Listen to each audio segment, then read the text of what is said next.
يقول الله تبارك وتعالى في كتابه العزيز ووصفه القائلين أعوذ بالله من الشيطان الرجيم وأقيموا الصلاة وآتوا الزكاة واركعوا مع الراكعين صدق الله العظيم.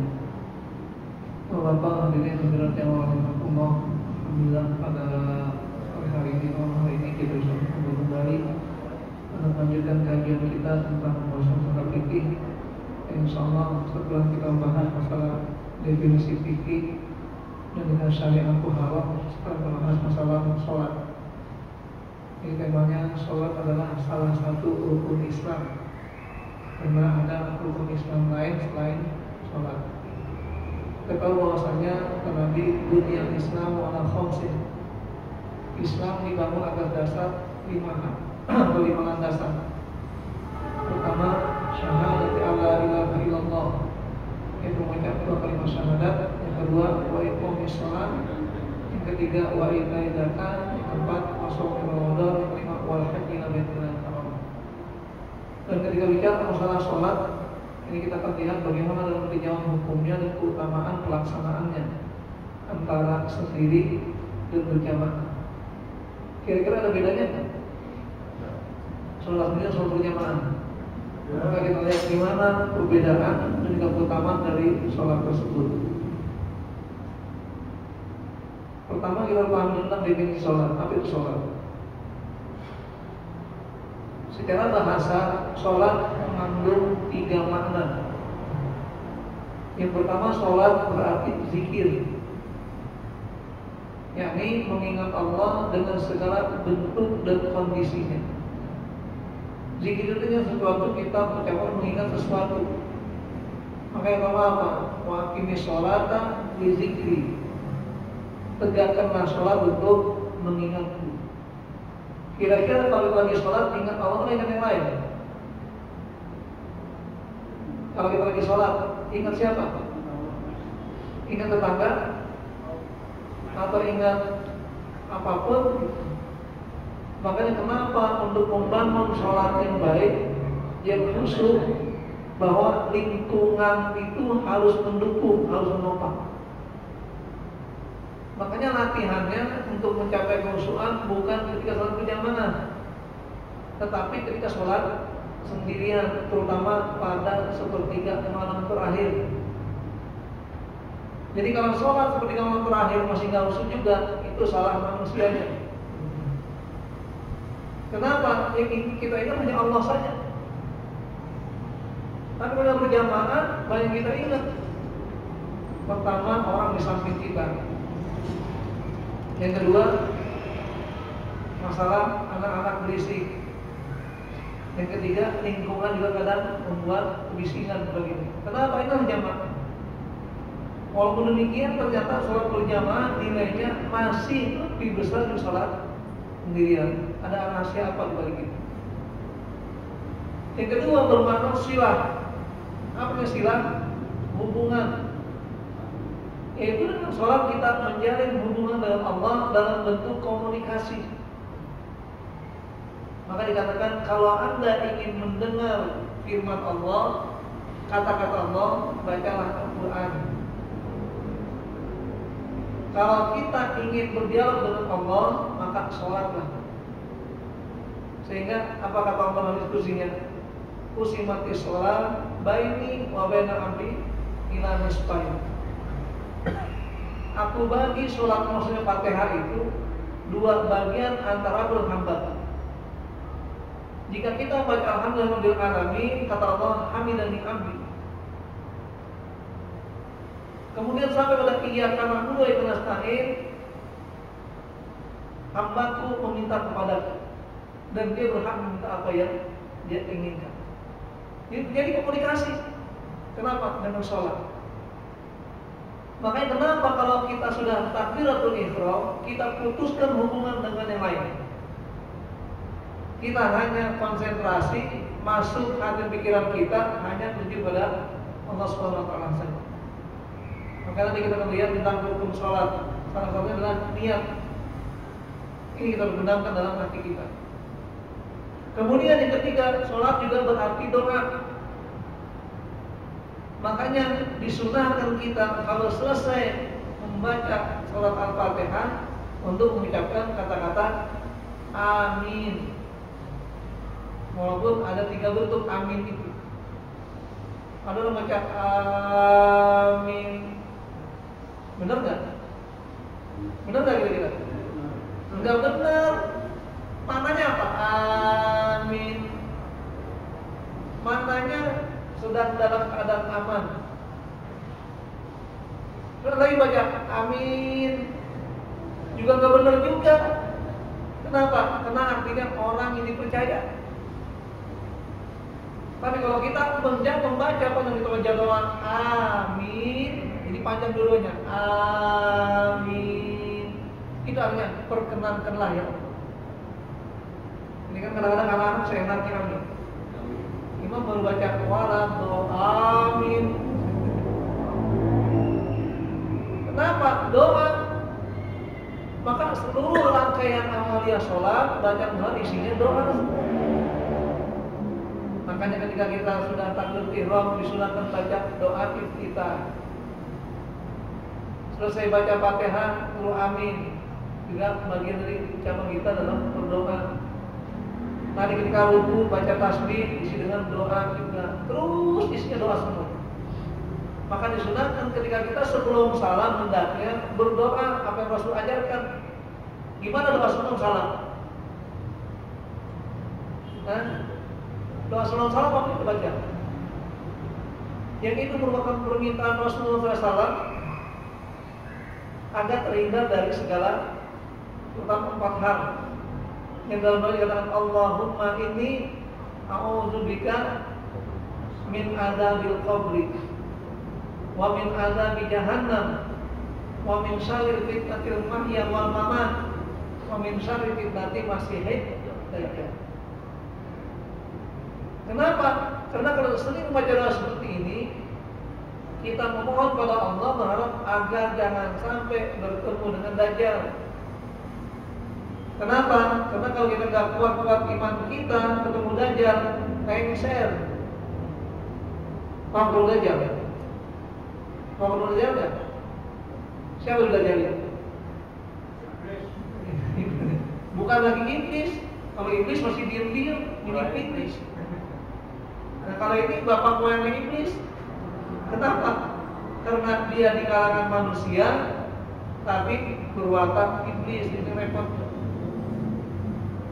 Makanya itu kita katakan kita baca doanya ini sebelum kita salam dengan Allahumma inni a'udzubika minal azabi jahannam wa min azabil qabri wa min syarri fitnatil mahya wal mamat wa min syarri fitnati masiihid dajjal. Baru assalamualaikum warahmatullahi wabarakatuh. Ini artinya apa? Sholat rangkaian doa tersebut. Makanya ketika kita selesai sholat pun Rasul mengajarkan agar kita berdoa. Ini kadang-kadang orang Allahumma lantas jalan. Masih penting kalau jalan lantas kabur. Enggak kelihatan lagi orangnya. Itulah makna sholat secara bahasa. Ada pun secara istilah, yaitu segala perkataan, perbuatan yang diawali dengan takbiratul ihram dan ditutup dengan salam dan dengan syarat serta rukun tertentu. Niatnya karena Allah. Makanya ketika sholat kita menggambarkan kata af'alun wa aqwalun wa af'alun. Segala perbuatan muftatahat bit takbir yang kita buka dengan takbiratul ihram itu Allahu Akbar. Muhtatamatun bit taslim, kita tutup dengan salam. Karena dalam salat ada salam yang wajib dijawab, salam pertama saja, menjadi rukun. Dengan cara apa? Bisyara atau mahsusat, dengan syarat dan ketentuan tertentu. Apa tujuannya? Taqarruban ila Allah. Semata-mata untuk mendekat diri kepada Allah. Makanya Rasulullah SAW menjadikan sholat itu sebagai gambaran rasa syukur beliau kepada Allah. Lihat ketika Rasulullah sholat malam sendirian, begitu panjangnya sholatnya, bacaannya, berdirinya, dan begitu khusyuknya, sampai-sampai kakinya sampai bengkak-bengkak selama berdiri. Apa kata Aisyah? Ya Rasulullah, kenapa pada saat ini? Bukankah dosamu diampuni Allah Subhanahu wa taala semua? Apa jawaban Rasul? Apalah uhibbu an akuna abdan syakura. Tidakkah aku ini senang kalau seandainya aku menjadi hamba Allah yang pandai bersyukur. Jadi rasa syukur Rasul itu kepada Allah dengan cara apa? Meningkatkan salatnya. Kalau kita rasa syukurnya dengan cara syukuran. Kenapa ada makan-makan Pak? Lagi syukuran. Oh, ada panggung, ya syukuran juga. Ada dangdut, syukuran juga. Dangdut syukuran juga. Raktiran. Kenapa? Raktiran. Padahal kalau Rasul itu syukuran apa? Dengan cara memperbanyak ibadahnya, meningkatkan semangat sholatnya. Kalau kita syukuran, bersyukur pada Allah Taala dengan cara apa? Memperbanyak peluang maksiatnya. Kenapa? Menghambur-hamburkan sesuatu yang tidak bermanfaat secara mutlak. Itulah perbedaannya kita dengan Rasul. Cuma sedikit. Kenapa? Karena kita sedikit-sedikit maksiat itu, beliau nanti menghindari maksiat itu. Dasarnya apa tentang kewajiban sholat itu?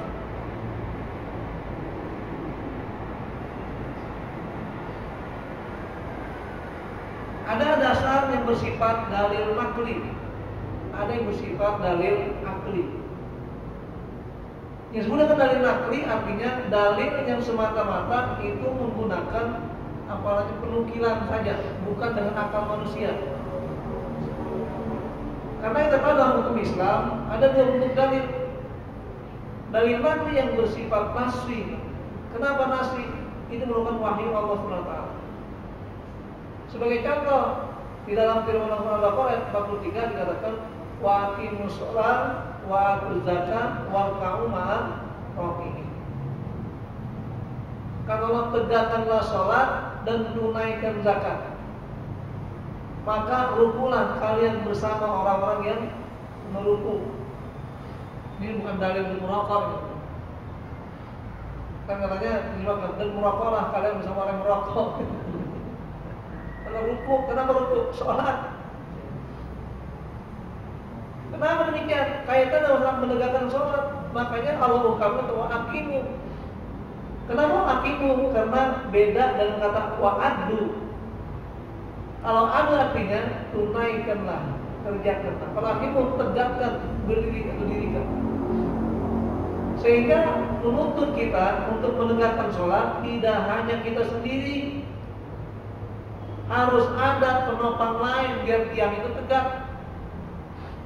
Sebagai contoh, kita kalau di pramuka biasanya masang tiang bendera, nggak pakai digali tanahnya, minimal ditopang berapa sisi biar tiangnya tegak. Berapa sisi minimal? 3 sisi, ke sini, ke situ, ke sini. Sehingga apa? Tegak tengah-tengah tiangnya. Nah, sholat pun begitu mestinya, minimal ditopang 3 sisi dari diri kita.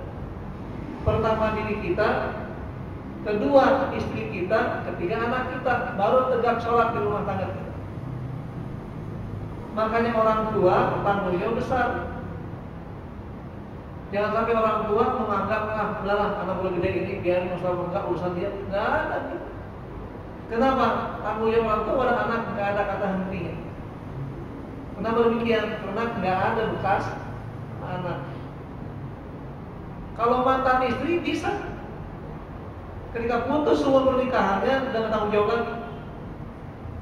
Makanya selama terikat pernikahan, terikat nasab keturunan, kami berkurang tidak lepas tanggung jawab ini. Nah, ini kenapa kata akim itu minimal 3 sendi, 3 unsur yang bisa menopang kita untuk tegak sholat kita.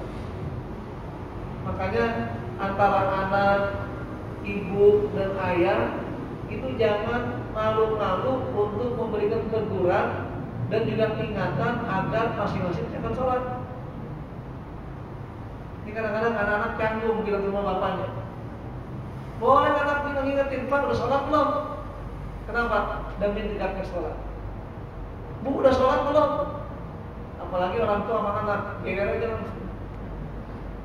Kenapa? Kita merupakan kata-kata wa'aki tegakkan sifatnya, bukan sekedar mengerjakan. Makanya concernnya sholat itu membuat kita peduli pada diri kita, tanggung jawab lingkungan kita, dan sekaligus keluarga, sanak famili kita. Maka lebih tegak lagi kalau sholat dibangun atas 4 dasar, ditegakkannya. Jadi ada keluar yang namanya tetangga. Makanya dibolehkan, kita bahkan dianjurkan kita untuk mengajak tetangga untuk sholat. Sehingga kata Rasul apa? Siapakah tetangga itu? Dia tanya, manil jiran? Siapakah mereka tetangga? Al-jiranuhum alladzina yasma'una nida. Tetangga adalah mereka-mereka yang mendengar kumandang azan. Jadi kan sebagai tetangganya. Azan ini dengar kemana gitu? Sampai ke rumah sakit ya, kedengeran. Di belakang lu kedengeran. Tetangga berarti. Jadi artinya kita perlu mengajak dengan mereka agar untuk sholat bersama-sama. Kenapa? Karena perintah wa aqimus sholat. Makanya bilang wa aqimu, bukan wa addu, bukan wa shollu. Itu dasar pertama dalam Al-Quran. Yang kedua, kata Nabi SAW, amarakum bi arba wa nahakum arba. Kata Rasulullah, saya perintahkan kalian 4 hal dan saya larang untuk 4 hal. Di antaranya sini wa aqimus sholat wa atuz zakat. Jadi lagi-lagi muncul kata-kata wa aqimus sholat. Tegakkanlah sholat. Jadi sudah mutlak kewajiban itu. Nah sehingga apa? Ijma para sahabat pun menopang hal ini. Makanya dikatakan dalil nakli yang seperti ini mutlak sifatnya. Kenapa mutlak? Al-Quran menopang perintah itu, As-Sunnah juga jelas demikian, ditambah dengan kesepakatan para ulama, para sahabat pada zaman Rasulullah. Maka dengan ijma sahabat, berarti sahabat Rasul nggak ada yang mengingkari kewajiban.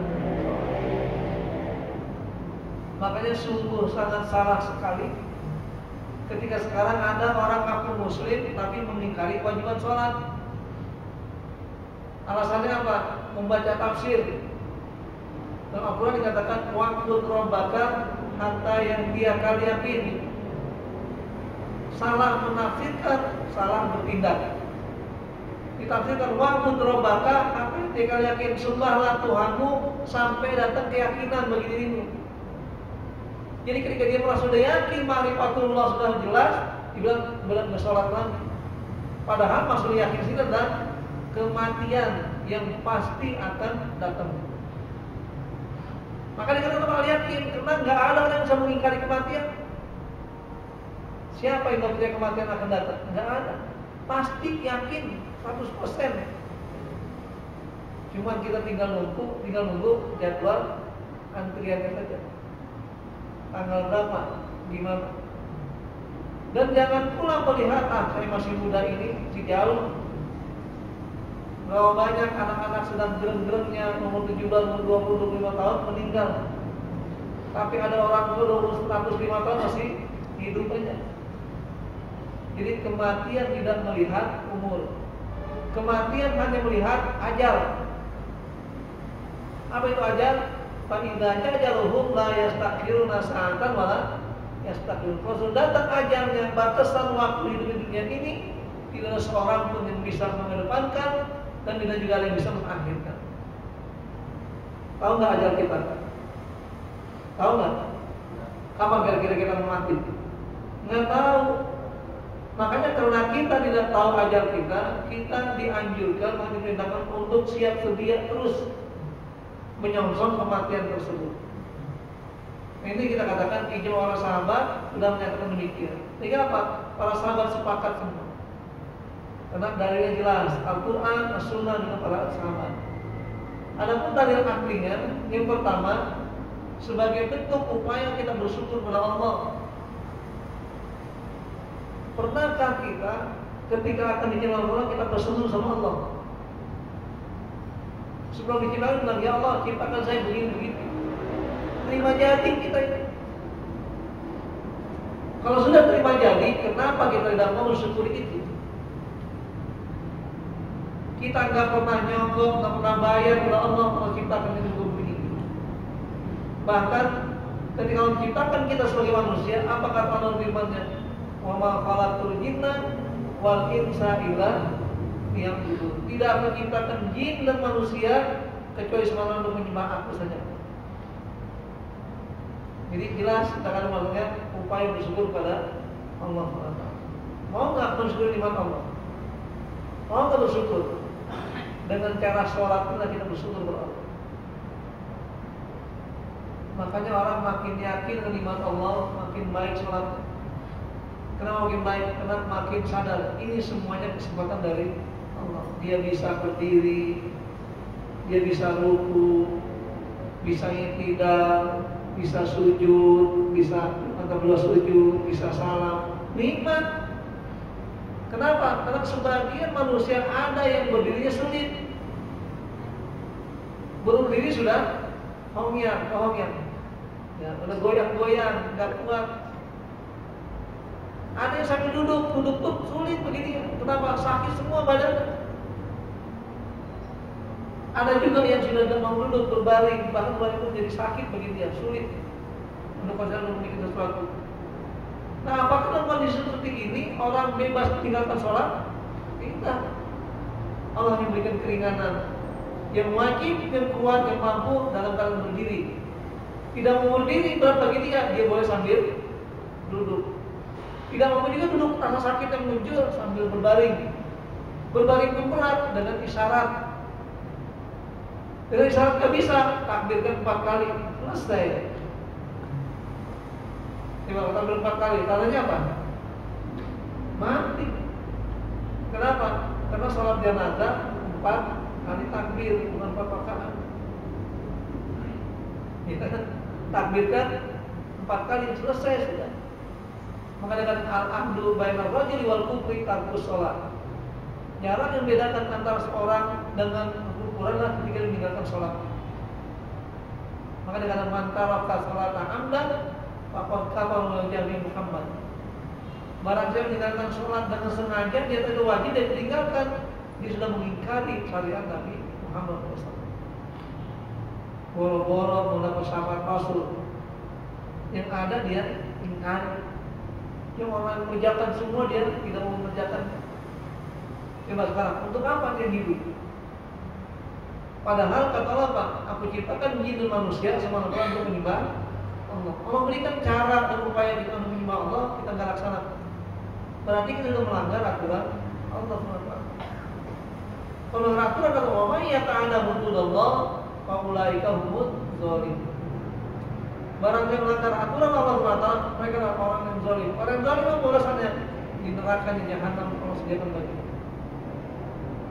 Ini terkait dengan upaya bersyukur dalam hidup Allah. Yang kedua, meneladani Rasulullah sebagai utusan Allah. Karena risalah sholat ini tidak hanya diambil dari Al-Quran, dan Al-Quran hanya bersifat global saja. Kita nggak tahu bagaimana cara sholat yang sebenarnya kalau hanya mengandalkan ayat Al-Quran. Coba lihat beberapa ayat Al-Quran tentang sholat. Nggak ada yang praktek dijelaskan sih. Yang ada di akhir sholat sudah warkau ma'rokin. Yang lain ayat lagi warkau wasjudu. Apakah sholat cuma duduk dan sujud saja? Ternyata tidak. Ada praktek-praktek yang lain. Makanya kata Rasulullah, contohlah aku dalam sholat. Dan sampai Rasul mengatakan, shollu kama ra'aitumuni usolli. Sholatlah kalian sebenarnya kalian melihat aku sholat, kata Rasul. Cuma sayangnya ketika Rasul sholat nggak ada yang videoin. Ya, nggak ada yang videoin. Kalau di videoin kan berarti orang lain bisa melihat semuanya. Gimana pola sholat Rasul? Yang ada periode dengan tulisan. Yang namanya tulisan itu tidak sama dengan hakikat kenyataan. Kenapa? Karena tulisan menuai penafsiran yang berbeda-beda.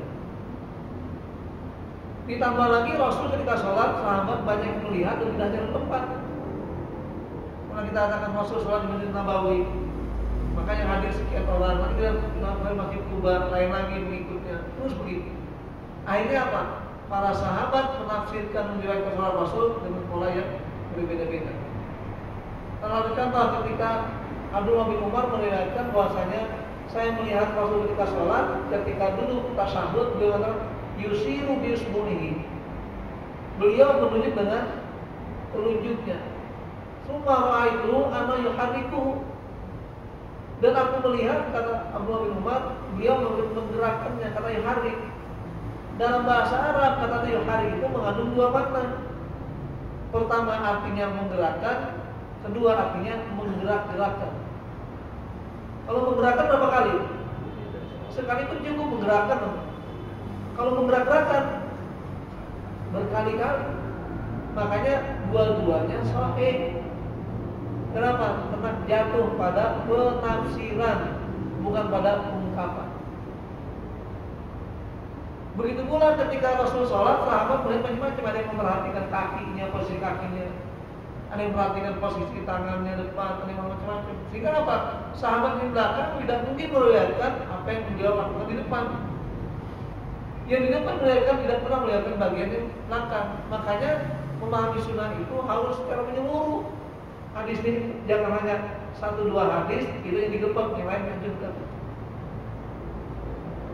Ini terkait dengan meneladani Rasulullah dalam sholat. Yang ketiga, sebagai pengawasan dan evaluasi diri. Makanya kita tahu bahwasanya ketika saat kita sholat kita berhadapan Allah, kita lapor sama Allah. Ya Allah, sekarang saya lapor kepada Allah. Ambil lapor kepada Allah terhadap amal perbuatan tahlilan kita. Makanya di saat orang sholat dengan baik, dia akan diterima amal yang dengan baik dan selamat. Bahkan ketika kita sholat sebagai evaluasi diri, kita sadar bahwa yang paling baik ketika kita mampu menghadirkan diri kita kepada Allah SWT. Ini kita katakan dalil aklinya seperti itu. Kemudian untuk memenuhi kebutuhan konsumsi rohani kita. Jasmani butuh konsumsi, kita minum, kita makan, kita jajan macam-macam, kebutuhan jasmani.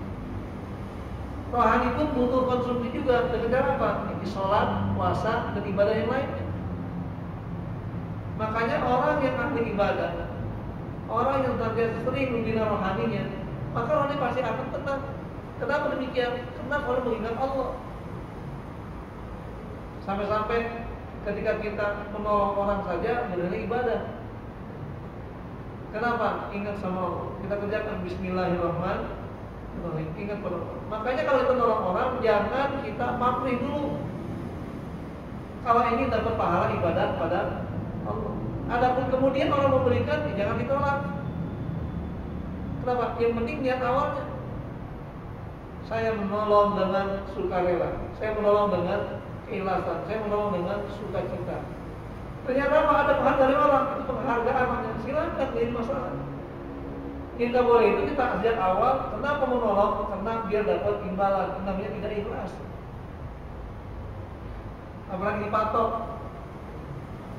Saya mau tolong, tapi catatannya harus bayar sekian. Makanya saya ketika mewakafkan aplikasi waris dengan Azhar Pusat, disempat terjadi dialog antara kita mengikuti waris dengan pengurus Azhar. Dialognya apa? Mereka memandang bahwasanya konsultasi waris itu sama seperti orang konsultasi hukum positif. Ya kayak Hotman Mutafea, Hotman Paris, seperti OCK Ligi, pokoknya para pengacara tenar. Kan mereka hitungannya bukan lagi hari, per jam. Sementara kami kemarin ngurusin orang konsultasi waris dari zuhur sampai maghrib. Jadi itu hitungan apa-apa. Kenapa? Karena niat awalnya adalah untuk beribadah kepada Allah.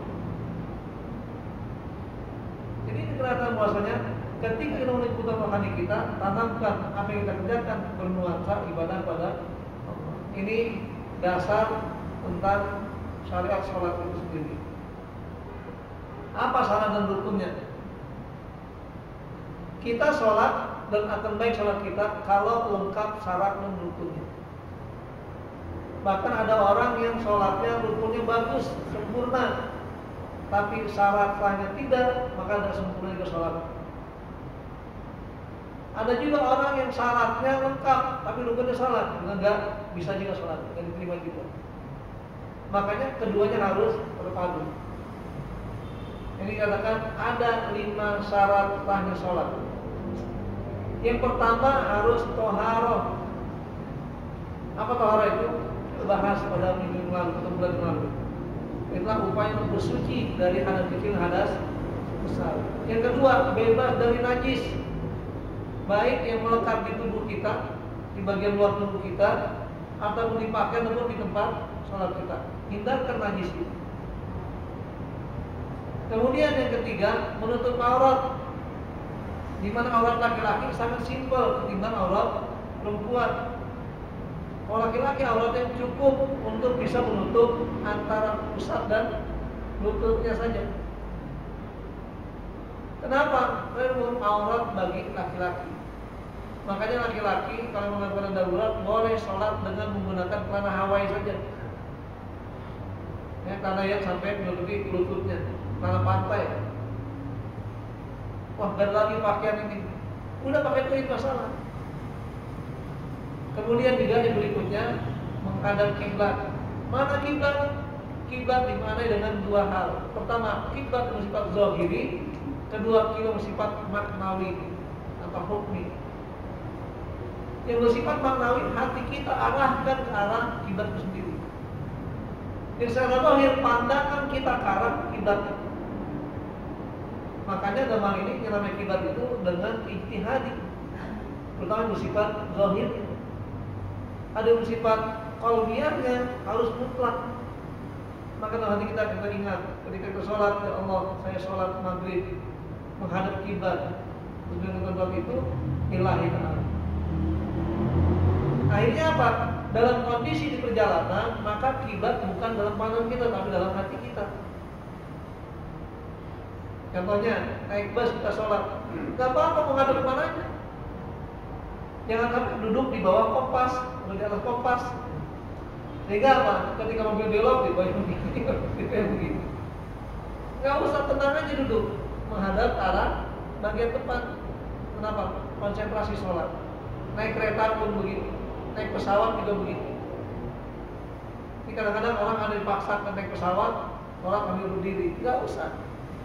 Kenapa? Karena dalam perjalanan itu resiko goyang guncangan itu sangat besar kan. Nanti kalau dia lagi sholat berdiri, goncangan, jatuh nggak? Batal kalau tidak. Lebih duduk tenang aja. Nanti katakan ada apa namanya rukhsah ringan Allah berikan dalam kita sholat. Yang penting rukunnya syaratnya sah sebenarnya. Dan yang kelima, syarat sholat masuk waktu sholat. Waktu sholat pun tentukan dengan pola ijtihad juga, tidak ada aturan yang mutlak. Kenapa?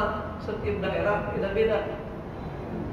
Bahkan ketika malaikat Jibril pun datang menjawab tentang sholat itu, beliau datangnya di awal dan akhir saja. Hari pertama di awal-awal waktu, hari kedua di akhir waktu. Maksudnya apa? Untuk beri batasan. Dan itu kan belum ada hitungan jamnya, perkiraan saja.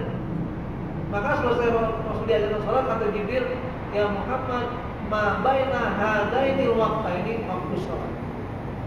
Antara dua waktu sholat yang aku kerjakan terutama pada hari kemudian sekarang ini itulah waktu sholat.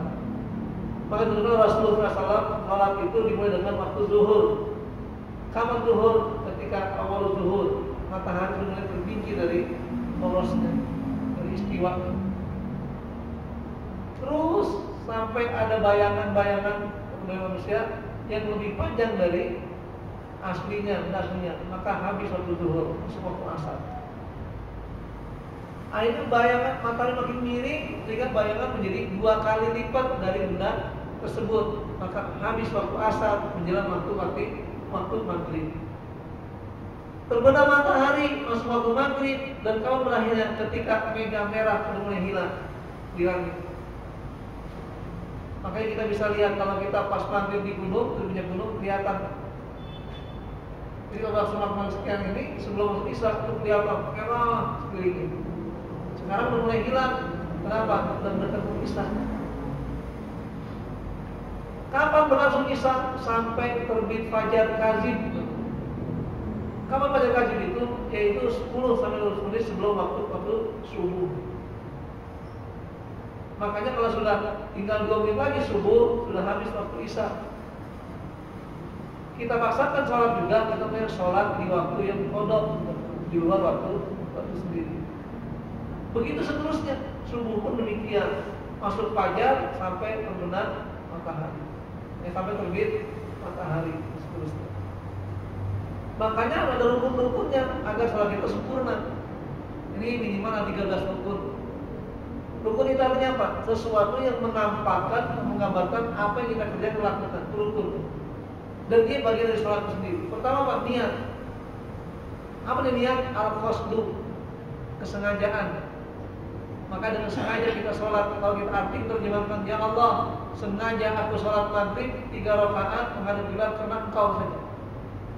Takbir, Allah Akbar. Maka takbir berdiri ini menjadi rukun. Takbir ihram tidak bisa diganti dengan ungkapan lain. Kenapa dengan takbir? Karena harus ada ungkapan kata Allah Akbar. Walaupun mungkin cara maknanya banyak persamaan, seperti Allahu Azam, kemudian Allah A'la, Maha Tinggi, dan sebagainya. Makanya tetap semua sepakat ulama takbir ihram tidak boleh berubah kalimatnya kecuali kata Allah Akbar. Walaupun kadang-kadang mengucapinnya beda-beda tergantung intonasi daerahnya masing-masing. Orang Sunda biasanya Allah Akbar. Kenapa Allah? Karena dibaca hurufnya A, Lam, F, L, R, O, H. Allah. Padahal dalam bahasa Arab kata Allah itu kenapa? Karena lamnya lam mufakhamah, lam tebal. Memang secara vokal orang Arab nggak mengenal vokal O, kemudian vokal apa lagi? Gitu ya. Tapi ternyata apa? Dalam penyebutannya mereka suka menggunakan hal itu. Termasuk kata Allah itu. Makanya tulisan tetap A, L, N, A, H. Cuma dibacanya dengan tebal Allah. Bukan Allah, bukan juga Allah. Ini karena orang Betawi kan gitu. Allah, nggak ada O-nya. Jadi A, tebal, Allah. Makanya ada saya punya teman, dia pengarang kamus bahasa Arab, bahasa Indonesia, bahasa Aceh. Akhirnya apa? Dia bilang, bukan, nggak ada di bahasa di namanya Arab itu vokal O. Jadi mana? Allah. Padahal kita katakan mengukur lisan itu bukan pada orang asing, bukan ajam, tapi pada orang Arabnya. Coba dengar orang Arab ngomong, dia nyebut Allah. Roh, bukan Ra. Bismillahirrahmanirrahim. Dari mana Ra itu? Itu bukan bahasa Arab Ra. Roh. Maka roh ada yang berulang tipis. Ketika Bismillahirrahmanirrahim dengan kata-kata irhamna, tipis. Dengan berbeda. Urzukna dengan irhamna. Makanya perlu memahami tentang apa intonasi bahasa Arab. Maka itu kita katakan kalau kita sebagai seorang muslim ingin paham bahasa Islam, mau nggak mau kita juga harus paham aneka kebiasaan dari orang Arab itu sendiri. Maka kalau ulama mengatakan Islam yes, Arab no, keliru. Dia nggak paham bahwa Islam turun di kalangan orang Arab, Al-Quran bahasa Arab, Sunnah bahasa Arab. Dari mana dia bisa memahami bahasa Islam bukan bahasa Arab itu? Nah begitulah seterusnya. Kita ada di sini takbir ihram tidak diganti dengan lafaz yang lain. Tetap kata-kata Allahu Akbar. Walaupun di Pakistan, di India, macam-macam nyebutnya Allahu Akbar. Yang penting ucapan itu takbirnya harus ada. Kemudian yang berikut juga, ya, yang berikut juga baca Fatihah, ini rukun. Rukun juga rukun dengan tomanina. Tidak juga rukun dengan tomanina. Apa toman itu? Berdiri sejenak, diam sejenak. Makanya kalau rukun jangan seperti capung kepok. Ada orang lurus berdiri canggung, cebok, langsung berdiri lagi. Tenangkan sejenak, sekedar mengucap subhanallah. Ini tidak pun begitu. Makanya daerah-daerah Tantan sana, terutama bandar-bandar Kanafia sebagiannya, itu mereka ruku tidak menjadi rukun sholat. Maka coba ada yang pernah pergi haji dan umroh, perhatikan orang Afghanistan, Turkmenistan, pokoknya Tantan semuanya, termasuk Pakistan, India, pokoknya Asia sana menjelang Eropa itu mereka ketika ruku, habis ruku begini itu langsung sujud. Kenapa? Karena menganggap bahwasanya tidak itu bukan bagian dari rukun sholat. Nah kemudian sujud dengan tamanina, maka sujud jangan kita katakan cuma begini berdiri lagi. Usahakan sampai menempel jidat kita atau hidung kita, muka kita. Namanya anggota sujud. Kemudian duduk tasyahud akhir, itu yang wajib, yang rukun. Duduk tasyahud awal hukumnya sunnah. Jadi kalau sunnah boleh dikerjakan, boleh tidak. Kalau kelupaan nggak ada kewajiban mengganti. Kalau sengaja juga nggak ada kewajiban mengganti. Cuma kalau lupa disunahkan untuk sujud sahwi. Kenapa sejauh karena sujud kena lupa. Kalau imam hanya berdiri ketika rakaat kedua, dia lupa, belum berdiri, jangan duduk, terus berdiri. Kenapa? Karena berdiri hukumnya sunnah rukun, duduk tasyahud awal hukumnya sunnah. Contoh namanya, kalau jadi imam, kita habis baca apa-apanya, habis duduk begini, kan mestinya kita duduk tasyahud awal. Kena lupa, habis begini, bersujud langsung lagi begini. Allahu Akbar begini ditegur. Subhanallah, angkat tangannya. Kenapa? Karena imam sudah berdiri. Kecuali kalau imam baru begini, Allah. Kalau begini ditanbih, nah langsung duduk, tidak apa-apa. Kenapa? Karena belum posisi pada posisi berdiri. Karena berdiri adalah rukun, duduk tasyahud awal hukumnya sunnah. Jangan mengedepankan yang sunnah ketimbang yang rukun. Nanti kalau ingat di akhir boleh ganti dengan sujud sahwi. Kalau nggak ingat ya sudah bebas. Karena sifatnya sunnah. Beda kalau tasyahud akhir. Ini wajib rukun. Kenapa? Duduk tasyahud akhir merupakan ketentuan rukun. Dari mana kita mau salam kalau tasyahud lagi? Nah itu duduk tasyahud akhir. Dengan tamanina juga. Kemudian membaca tasyahud akhir juga rukun. Membaca shalawat Nabi juga rukun. Membaca salam pertama juga rukun. Dan tertib dalam urutannya juga rukun. Kan jadi permasalahan mana batasan baca tasyahud itu. Yang paling minim adalah kata-kata at-tahiyyatul mubarakatus shalawatut thayyibatulillah, kemudian sampai kata-kata asyhadu alla ilaha illallah wa asyhadu anna muhammadar rasulullah. Kali ini bahkan lain katakan at-tahiyyatulillah asyhadu alla ilaha illallah wa asyhadu anna muhammadar rasulullah. Jadi kalau kita punya mengejar kereta gitu kan, cepetan lagi sholat di musola di masjid, kereta mau berangkat, boleh singkat-singkat saja. Nah ini terkait dengan rukun sholat itu sendiri. Baik yang rahimahullah. Jadi kalau kita sudah memahami hakikat sholat, terutama dalam prakteknya ini, makanya kita tinggal memahami rangkaian dalam amal yang lain bermula dari sholat. Nah kalian mungkin mau ingin sholat, saya silakan. Ada pertanyaan sekitar sholat, pertama rukun, syarat, silakan.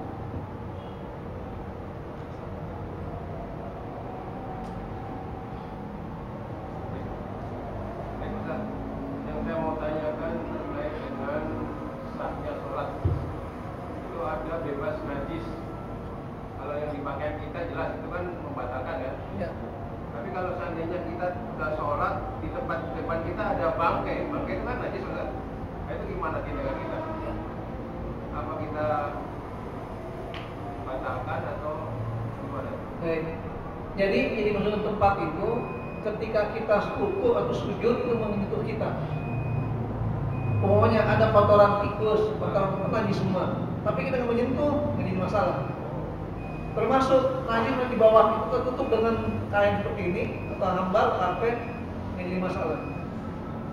Kenapa? Karena kalau nanti kita sholat di jalanan banyak najis, kita kasih tikus sebagainya. Jadi maksudnya kalau di tempat itu tempat kita sujudnya. Kalau kita sujud pas najis nih. Makanya tidak berlaku kata-kata daya setrum. Maksudnya apa di sini? Karena pertanyaan begini. Saya sholat di atas meja, ya. Kemudian kaki meja diikuti najis, itu anjing. Kan anjing najis kan? Kira-kira sholat saya sah nggak? Nggak ada hubungannya. Info dengan tempat itu, tempat kita sujudnya, kita berdirinya dengan najis, kita main bukan najis.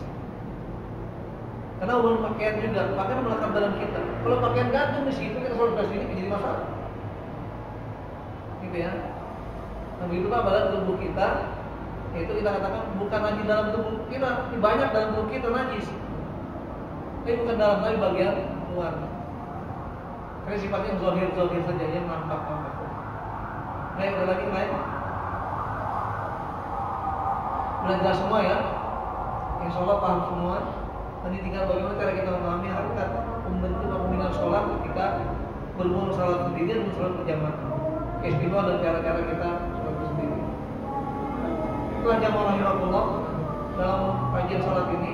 Yang penting bagi kita pahami hakikat sholat dan pahami tentang syarat dan rukunnya sholat. Karena kalau sudah kita paham, mudah kita menjalani sholat dengan sebaik-baiknya. Mohon bisawab, itu saja.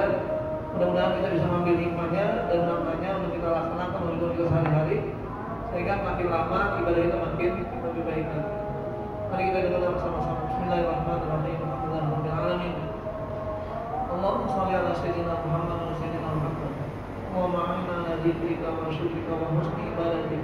Rabbana fid bisolihati amalana wa ala iman jama'an tawafana wa anta radiyana ala min rabbana atina fid dunya hasanah wa fil akhirati hasanah